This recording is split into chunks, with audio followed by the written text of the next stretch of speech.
February 2008, Shorthand English Senior Grade. Get ready for the dictation.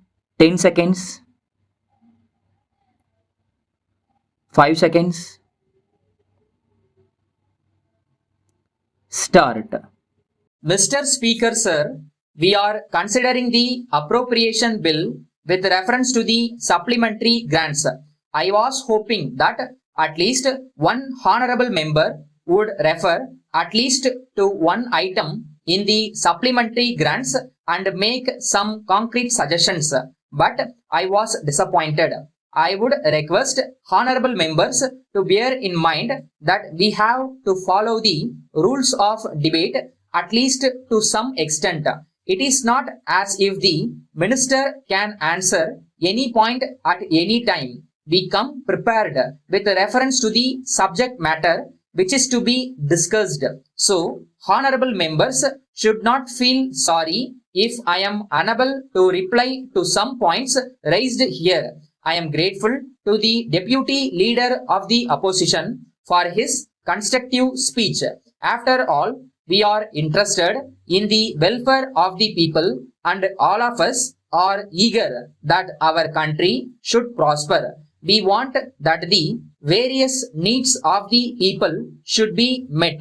In the method of doing this, there may be difference of opinion in regard to certain matters, but it should not stand in the way of our cooperating where we agree. One honorable member referred to the need for improving irrigation facilities. I may inform him that we are anxious to increase production of food grains.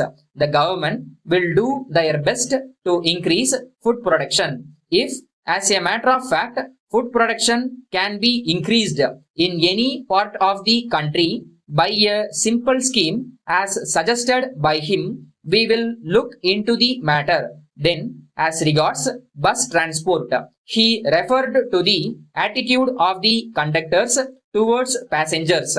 I do not know how far his charge is true. I agree that there are certain people, not only in transport service, but in other walks of life also, who are unpleasant to other persons.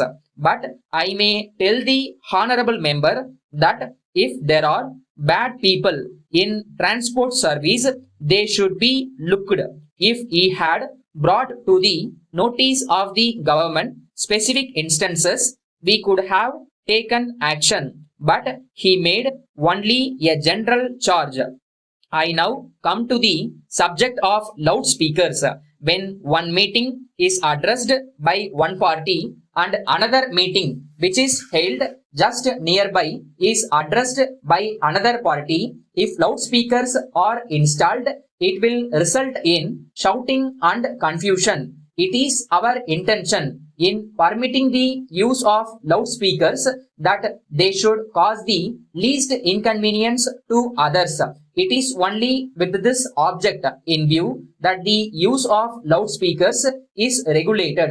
The government will not stand in the way if meetings are held in a peaceful manner. Subject to this condition, we give full freedom to speech and to write anything in newspapers.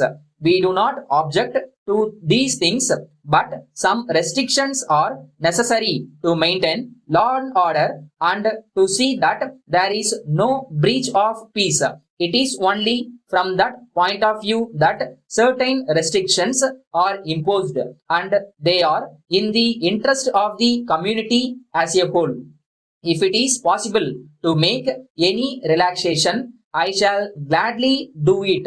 We do not stand in the way of peaceful propaganda and the propagation of opinion by peaceful methods.